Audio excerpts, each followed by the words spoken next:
نازاد ازل ہے لیقات کا سیدہ فاطمہ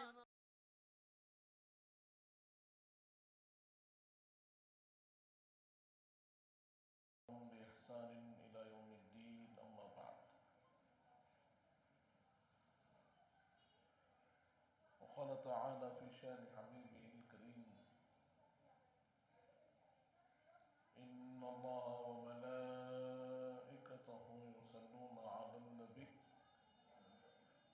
يا أيها الذين آمنوا صلوا عليه وسلموا تسليما اللهم صل على سيدنا محمد وعلى آل سيدنا مولانا محمد وبارك وسلم.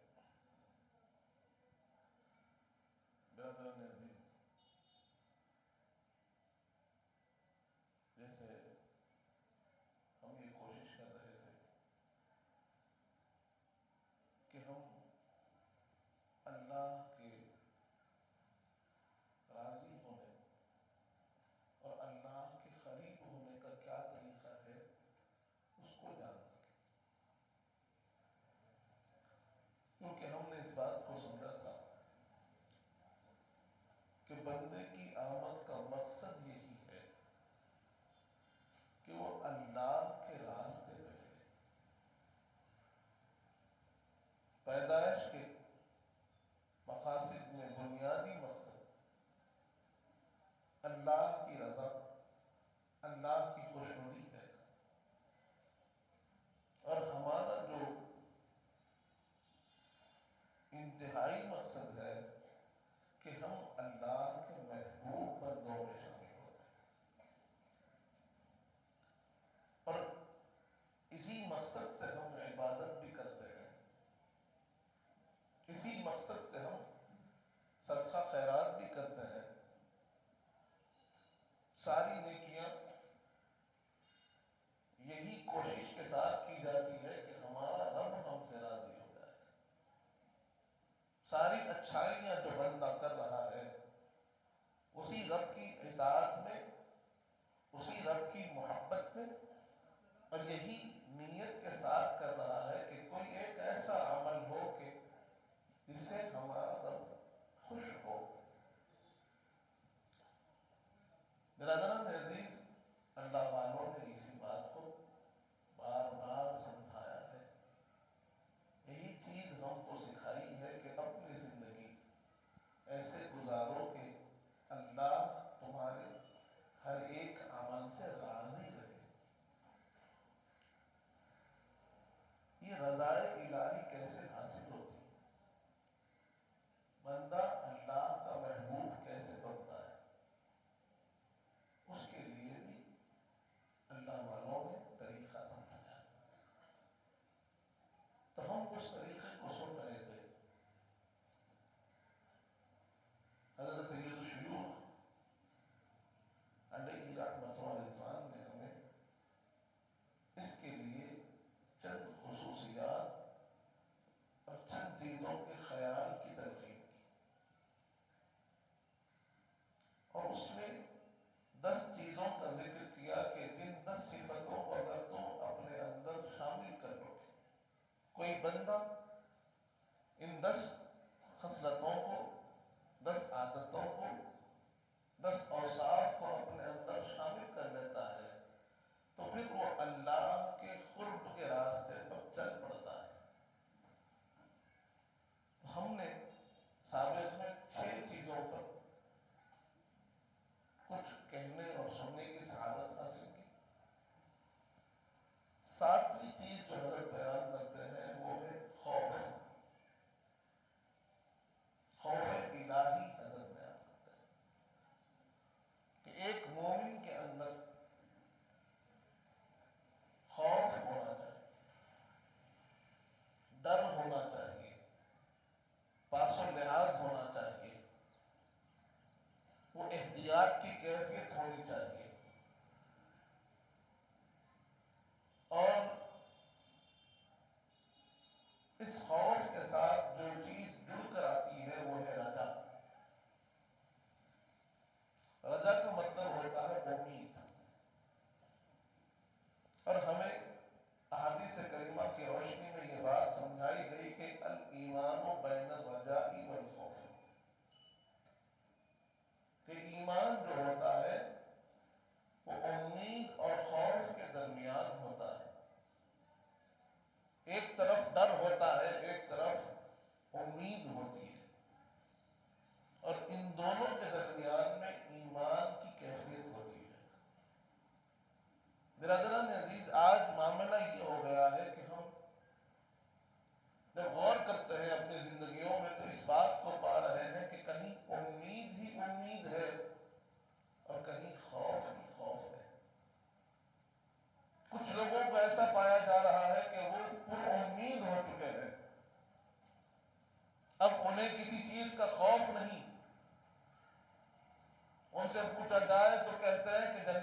سے گفتگو کرنے پر یہ بات سمجھ میں آتی ہے کہ اب وہ سمجھتے ہیں کہ میرا کچھ نہیں ہو سکتا،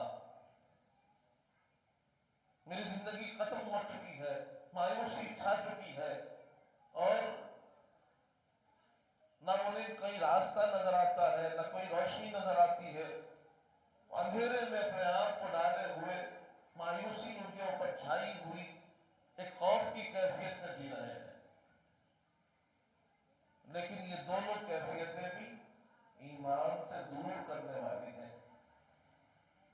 ایمان کی کیفیت ایک طرف امید ہوتی ہے اور دوسری طرف ایک خوف کی کیفیت بھی ہوتی ہے۔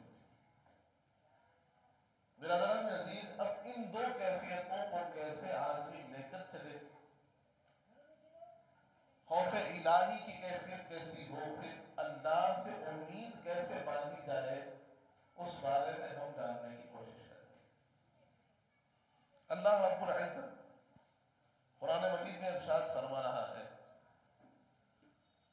وَلَا تُفْسِدُوا فِي الْأَرْضِ بَعْدَ إِصْلَاحِهَا وَادْعُوهُ خَوْفًا وَطَمَعًا إِنَّ رَحْمَتَ اللَّهِ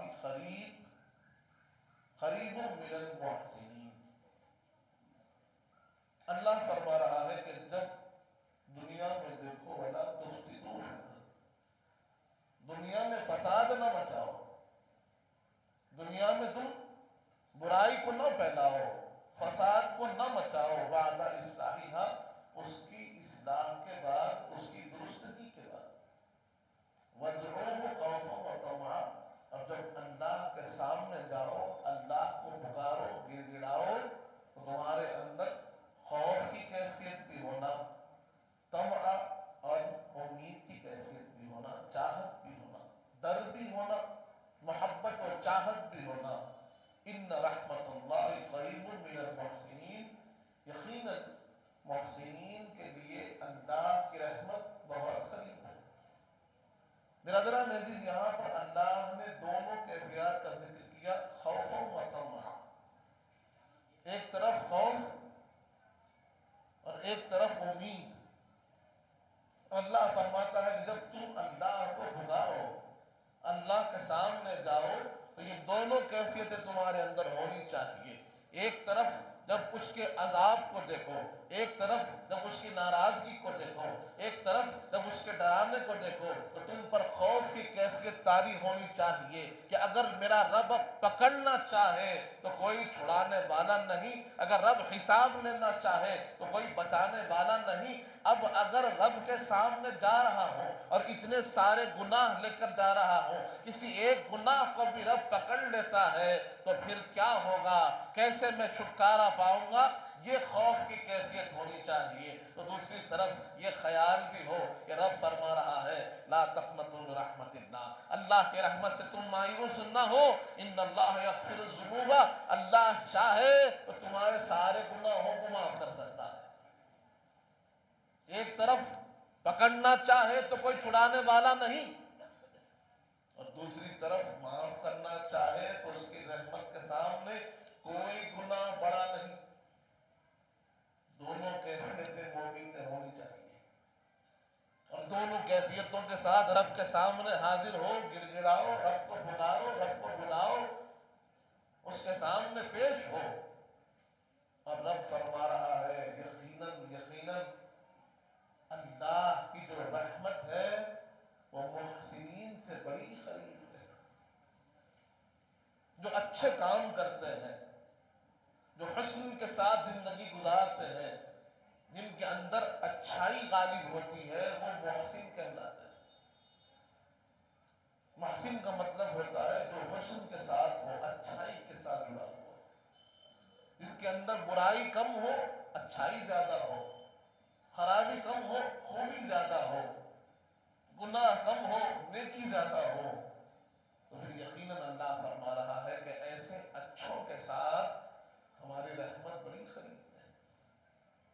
برادران عزیز، اب یہاں اللہ رب العزت نے واضح طور پر فرما دیا کہ جب بھی رب کے سامنے جاؤ تو ان دونوں کیفیتیں تمہارے اندر ہوتی ہیں، ایک طرف خوف اور ایک طرف رجا۔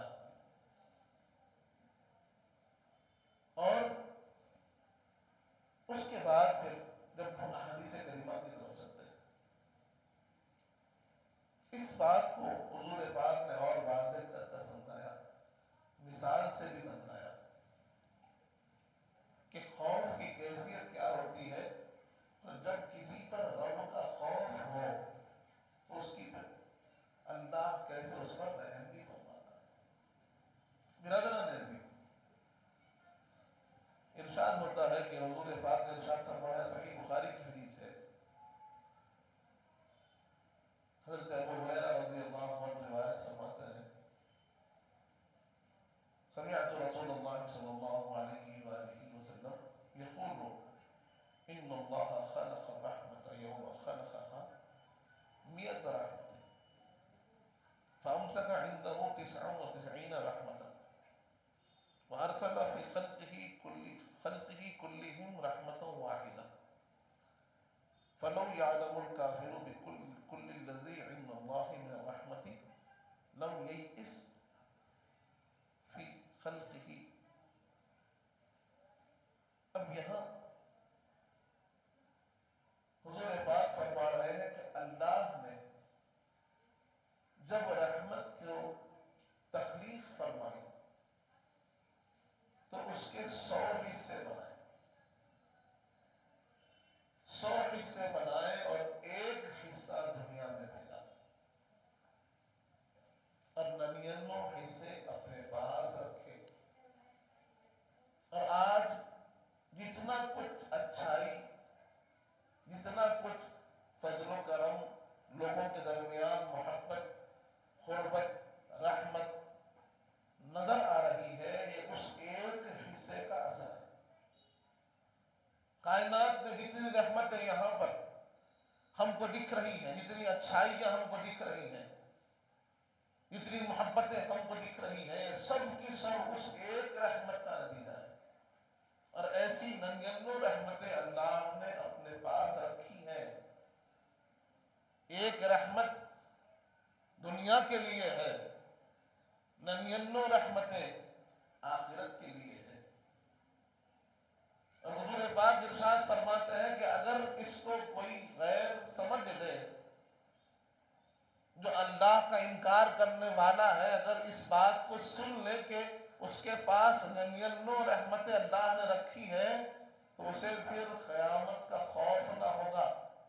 یہ حضور پاک فرما رہے ہیں کافر کے لیے. کافر کے لیے فرماتے ہیں کہ اگر وہ رحمتوں پر غور کرنے لگے کہ ایک رحمت کا اثر یہ ہے کہ میں یہاں دنیا میں نافرمانی کر کر کھا بھی رہا ہوں، پی بھی رہا ہوں، جی بھی رہا ہوں، ساری نعمتیں مجھے مل رہی ہے. اللہ اتنا بڑا رحمان ہے، اتنی بڑی رحمت اس کی ہے کہ ایک رحمت میں ساری کائنات چل رہی ہے، کھا رہی ہے، پی رہی ہے، تو 99 رحمتوں کا کیا ہوگا؟ جب رحمتوں پہ نظر ہوگی تو امید جاگ جائے گی، نہ صرف مسلمانوں کو، نہ صرف ایمان والوں کو، بلکہ جو غیر ہے، ایمان سے دور ہے، وہ بھی پر امید ہو جائیں گے. اللہ کی رحمت کا یہ معاملہ ہے. اور دوسری طرف حضور پاک فرماتے ہیں جب اس کے عذاب کو دیکھیں گے، اس کے عذاب کو دیکھیں گے، اس کے خوف کا احساس ہوگا، تو پھر بڑے سے بڑا مومن بھی اپنے اوپر اس خوف کو طاری پائے گا اور یہ خیال ہوگا کہ اگر رب پوچھ لے تو پھر کوئی چھڑانے والا نہ ہوگا. ایک طرف رحمت پر نظر ہوگی تو امید ہی امید ہوگی، دوسری طرف جب اس کے خوف کا اثر ہوگا کہ اگر اس کے عذاب جو جہنم کو رب نے تیار کیا ہے، جہنم کے عذابوں کو دیکھے گا کہ ایک چنگاری جہنم کی دنیا میں اتنی تباہی مچائے ہوئی ہے، ایک چنگاری رب نے دنیا میں بھیجی تو یہ عالم ہو گیا، تو پھر اس جہنم کا کیا ہوگا جو دہک رہی ہے سالوں سے انتظار میں گناہ گاروں کے، تو پھر وہاں کیا عالم ہوگا. حضور پاک فرماتے ہیں یہ دونوں کیفیتیں ہیں. رحمت کی کیفیت یوں ہے اور مغفرت کی کیفیت یوں ہے، تو دوسری طرف عذاب کی کیفیت بھی ہے.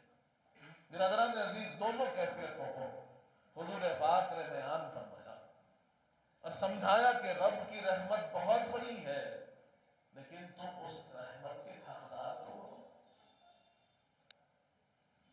رب کی رحمت تو بہت وسیع ہے، اتنی وسیع کہ غیر بھی اس سے پر امید ہو جائیں گے، لیکن اسی کو ملے گی جو رحمت کا حقدار ہوگا۔ اس میں صلاحیت ہونی چاہیے، اس کے اندر خوف بھی ہونا چاہیے، اس کے اندر امید بھی ہونی چاہیے۔ اگر کوئی یہ سمجھتا ہے کہ میں جو چاہے کروں اور اس کے بعد مجھے کوئی پوچھنے والا نہ ہوگا، رب کی رحمت کا حق مجھے مل ہی جائے گا، تو پھر وہ رب کو چیلنج ہے، کیونکہ یہ حکم گناہ سے بچنے کا رب نے دیا ہے، یہ حکم نیکی کرنے کا اللہ نے دیا ہے، نماز پڑھنے کا حکم بھی اللہ کا ہے، روزہ رکھنے کا حکم بھی اللہ کا ہے، ذکر کرنے کا حکم بھی اللہ کا ہے، نیکی کرنے کا حکم بھی اللہ کا ہے، حسن سلوک، اچھے اخلاق، اچھا کردار، ان سب کا حکم اللہ نے دیا۔ اب جو چھوڑ رہا ہے وہ اللہ کی نافرمانی کر رہا ہے، اللہ کے حکم کو چھوڑ کر یہ سمجھتا ہے کہ میں جو چاہوں کروں گا، میرا رب مجھے کچھ نہیں کرے گا، تو پھر رب پکڑنے والا ہے۔ لیکن اگر خیال یہ ہو کہ میں تو اچھائی کی کوشش کر رہا تھا، یہ انسانی نسیان ہے، کمزوری ہے، کہیں نہ کہیں کوئی غلطی ہوتی ہے، وہ شرمندگی دل میں ہو، وہ ندامت دل میں ہو کہ مجھ سے خطا ہوئی، یہ غلطی ہے، رب کا حکم چھوٹا، یہ غلطی ہے، نماز پڑھنی تھی نیند لگ گئی، یہ غلطی ہے، یہ میری کمزوری ہے، پر کمزور کو اللہ معاف کرتا ہے۔ وہ چاہے تو رحمتوں کا مالک اپنی رحمتوں سے ہمیں بہرور کر دے اور ہمیں معاف کر دے، تو اس کی رحمت سے دور نہیں۔ امید اس طرح ہو کہ خوف بھی رہے، امید کی کیفیت بھی رہے، تو پھر وہ الحم ہونا نہیں۔ لیکن جسارت، بے باکی، بد احتیاطی، عمدن گناہ کرنا، جانتے بوجھتے غلط راستے پہ چلنا، معلوم ہے کہ گناہ ہے لیکن سرکشی کے ساتھ کہ مجھے کچھ نہیں ہوگا گناہ کرنا، تو پھر وہاں پر سختی ہوئی۔ لیکن اگر گناہ پر نادم ہو تو پھر اللہ کی رحمت سے ہم دور نہیں۔ حدیث پاک میں آتا ہے، حضور پاک آگے ارشاد فرماتے ہیں، ایک گناہ گار تھا، بہت گناہ اس سے ہوئے، جب وقت آخر آیا تو اپنے بیٹے کو بلایا، اپنے بیٹے کو بلا کر کہنے لگا کہ بیٹے، میں بڑا گناہ گار ہوں، مجھ سے بڑی خطائیں ہوئی، بڑی لغزشیں مجھ سے ہوئی ہے، بڑے گناہ مجھ سے ہوئے ہیں، اور مجھے اپنی مغفرت کا کوئی آثار نظر نہیں آتے، کوئی راستہ مجھے نظر نہیں آتا، اور میں یہ بات سمجھتا ہوں کہ اگر اللہ کے سامنے میں چلا جاؤں گا تو پھر میں اس کے عذاب کا مستحق ہو جاؤں گا، مجھے کوئی بچانے والا نہ ہوگا۔ میرے بیٹے، میں تجھے ایک میری وصیت کرتا ہوں کہ جب میں مر جاؤں تو مجھے جلا دے، مجھے جلا دینا، اور میری جو بچی کچی جسم کی حصے ہوں گے اسے خوب پیسنا، پیس کے آسمان کے ہواؤں میں اڑا دینا، کیونکہ اگر اللہ مجھے پا لے گا تو میں اس کے عذاب سے بچ نہیں پاؤں گا۔ میں چاہتا ہوں کہ اس طریقے سے میں مٹ جاؤں۔ میرا درد عزیز یہ اس کی سوچ تھی، اس کے اوپر جو خوف طاری تھا اس کا اثر تھا۔ اس کے بیٹے کو اس نے وصیت کی، وہ مر گیا، اس کے بیٹے نے اپنے والد کی وصیت پر عمل کرتے ہوئے اسے جلا دیا، اسے پیسا اور اسے ہوا میں اڑا دیا۔ لیکن اسے معلوم نہیں کہ رب خالق کائنات ہے، وہ بدیع السماوات والارض ہے، جس کی کوئی مثال نہ ہو، اس بے مثال کو بے مثل پیدا کرنے والی ذات رب کی ذات ہے۔ جہاں کوئی ابتدا نہ ہو وہاں سے شروعات کرنے والی ذات رب کی ذات ہے۔ اسے کسی چیز کی ضرورت نہیں پیدا کرنے کے لیے، اس نے رب ہے حکم فرمایا، اے ہوا اے زمین اس کے ذرات کو جمع کر دے، حضور پاک فرماتے ہیں کہ رب کے حکم پر ہوا میں اڑے ہوئے ذرات، زمین پر بکھرے ہوئے اس کے ذرات سارے جمع ہو گئے اور پورا جسم کا خاکہ اس کا رب کے سامنے پیش ہو گیا۔ وہ پریشان کہ میں اپنے آپ کو مٹانا چاہا، لیکن میرے رب کی قدرت ہے کہ جو چاہا کرتا ہے، جہاں سے میں سمجھا کہ مٹ گیا وہاں سے رب نے مجھے جمع کر دیا، رب کے سامنے پیش ہو گیا۔ اللہ رب العزت کی طرف سے اس سے پوچھا گیا کہ یہ کیوں کیا، کرنے کا سبب کیا، یہ وصیت کیوں؟ اس نے کہا کہ مجھے آپ کا خوف ہے، رب کے خوف سے تھر رہا تھا، اس کے عذاب سے ڈر رہا تھا، اس لیے یہ وصیت کی۔ آپ کا ڈر مجھ پر اتنا طاری تھا کہ میں نے یہ کہہ دیا۔ رب نے کہا تو مجھ سے ڈر کر ایسے کیا، جا میں تجھے معاف کرتا ہوں۔ برادران عزیز، گناہ گار تھا، سیاہ کار تھا، خطا کار تھا، اور اسے اپنے گناہوں پہ اتنا یقین تھا کہ بچے کو وصیت کیا کہ مجھے دفنانا نہیں، جلا دینا، اور سارا ماجرا ہمارے سامنے ہے کہ اس نے کیسے کیا۔ اس کے باوجود رب نے جمع کیا، اس کے گناہوں کا خود وہ معترف رہا، لیکن رب نے پوچھا کہ کیوں کیا؟ اس نے کہا آپ کے ڈر سے رب کو یہ ادا پسند نہ گئی، رب نے معاف کر دیا۔ رب کو بہانا چاہیے، رحمت کے لیے صورت چاہیے، بہانا چاہیے، وہ نہیں۔ برادران عزیز، آج مسئلہ یہ ہے کہ ہم نے وہ بہانے تلاش کرنا چھوڑ دیے۔ ہماری حقیقت کچھ نہیں ہے،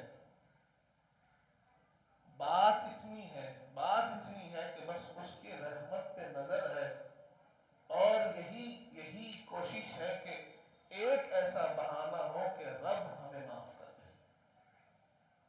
یہ کہہ دینا کہ نہیں میں بہتر ہوں، یہ ہمارے اعمال کو خراب کرنے والی چیز ہے۔ کسی کو اگر اپنے عمل پر بھروسہ ہو جائے، اپنے اچھائی پر بھروسہ ہو جائے، تو پھر یہ اس کی خرابی کی طرف لے جانے والی چیز ہے۔ ہمیشہ بھروسہ رب کے فضل پر ہونا چاہیے، رب کی رحمت پر ہونا چاہیے، اور جہاں ہمارے پاس امید ہو وہیں پر خوف بھی ہونا چاہیے، وہیں پر ڈرتے رہنا چاہیے، وہیں پر خیال رکھنا چاہیے کہ رب کا جو پکڑ ہے بڑی شدید ہے، یہ تو اس کا رحم ہے جو ہمیں چھوڑ رکھا۔ برادران عزیز، یہ دونوں کیفیتیں مومن میں ہونی چاہیے کہ ایک طرف رب کی ناراضگی سے ڈرتے رہے،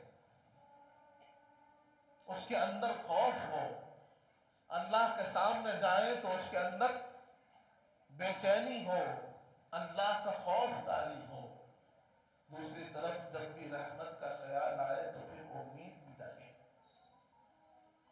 بھی جاگے کہ وہ بخشنے والا بخشنا چاہے تو بخش دے گا، لیکن اپنی بندگی، اپنی عاجزی اس کے سامنے بار بار پیش ہوتی رہے۔ ہمارے اندر آج سب سے بڑی خرابی یہ آ رہی ہے، ایک تو ہم اللہ کی بارگاہ سے دور ہیں، حضور پاک کے طریقے سے دور ہیں، حضور پاک کی تعلیمات جو حضور پاک نے دی ان تعلیمات سے ہم دور ہیں۔ ہماری زندگیاں اللہ رسول کے راستے سے دور ہوتی چلی جا رہی ہے۔ دوسری طرف جب بات ہو رہی ہے تو ہم اپنی اچھائی اور بھلائی کی بات کر رہے ہیں اور اپنے آپ کو لوگوں سے بڑا بہتر بتا رہے ہیں۔ ہمیں معلوم نہیں کہ ہمارا کون سا عمل قبول ہوا، کون سا رد ہوا، پھر کس پہ بھروسہ ہو رہا ہے، کس کی بات ہو رہی ہے، کس کی بڑائی ہو رہی ہے۔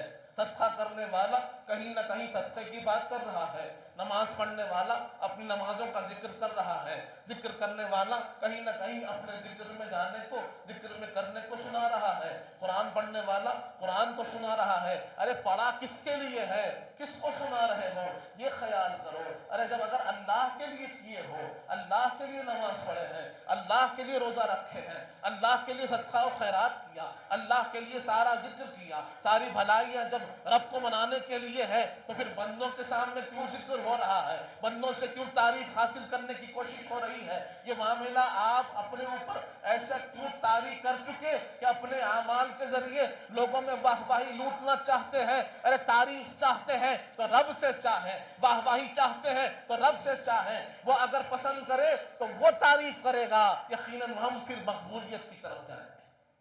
لیکن اپنے اعمال کو بندوں کے سامنے ظاہر کر کر انہیں برباد نہ کیجیے۔ آج ہم اس راستے پہ چل پڑے ہیں کہ مخلوق میں تعریف چاہتے ہیں، مخلوق میں واہ واہی چاہتے ہیں، مخلوق میں ہم اپریسیشن اور ایکنالجمنٹ چاہتے ہیں۔ برادران عزیز، ہم نے عمل اس کے لیے نہیں کیا، ہمارے عمل کا مقصد اللہ کی رضا ہے، اور ہمیں چاہیے کہ ہم اپنے اعمال کو جتنا ہو سکا بندے اور اللہ کے درمیان رکھیں۔ دوسری چیز، یہ جو بھروسہ ہو گیا، پر امیدی ایسی ہو گئی کہ اب خوف نہیں طاری ہوتا، آنکھوں سے آنسو نہیں نکلتے، دل بے چین نہیں ہوتا، یہ کیفیت بھی غلط ہے۔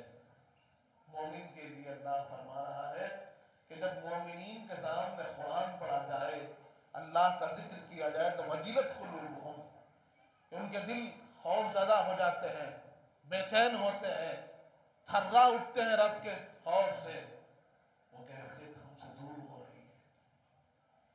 ہم نے دیکھا ہے صحابہ اکرام کی سیرتوں کو کہ وہ رب کے سامنے جاتے تو کانپتے، آنکھوں سے آنسو رواں ہوتے، چہروں سے رنگتیں اڑ جاتی، رب کا جلال ان کے سامنے ہوتا۔ ہم بے توجہی سے رب کے سامنے جا رہے ہیں۔ رب کے سامنے جائیں تو ساری توجہات اللہ کی طرف ہو، بندوں سے توجہات کٹیں، رب کے سامنے حاضر ہو تو صرف اس کا خیال ہو، رب کے لیے، رب کے خیال سے اسی کے سامنے جا کر کھڑے ہو جائیں، پھر کسی بندے کا خیال نہ ہو، صرف اس خالق کا خیال ہو، اس توجہ کے ساتھ اللہ کے سامنے جائیں۔ انشاءاللہ اس مضمون پر اور احادیث کریمہ اور آیات کریمہ جو موجود ہیں اس پر ہم آئندہ گفتگو کریں گے۔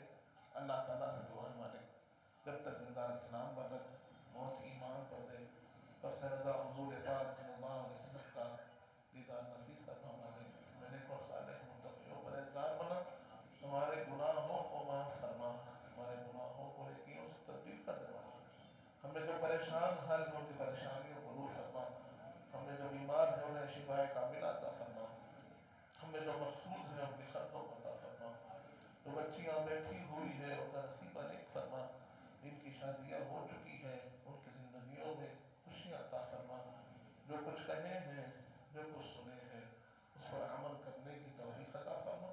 حضور پاک صلی اللہ علیہ وآلہ وسلم کا سچا غلام و امتی بنا مالک، اہل بیت اطہار سچا غلام بنا، صحابہ اکرام کا چاہنے والا بنا، اولیاء اللہ چاہنے والا بنا، ان کے بتائے ہوئے راستے پر چلنے کی توفیق عطا فرما۔ وصلی اللہ تعالی علی خیر خلقہ سیدنا محمد وعلی آلہ وصحبہ وسلم، والحمد للہ رب العالمین۔ آپ کا محتاج کرم ہے، نسبت کی قسم ہے، نسبت کی قسم ہے۔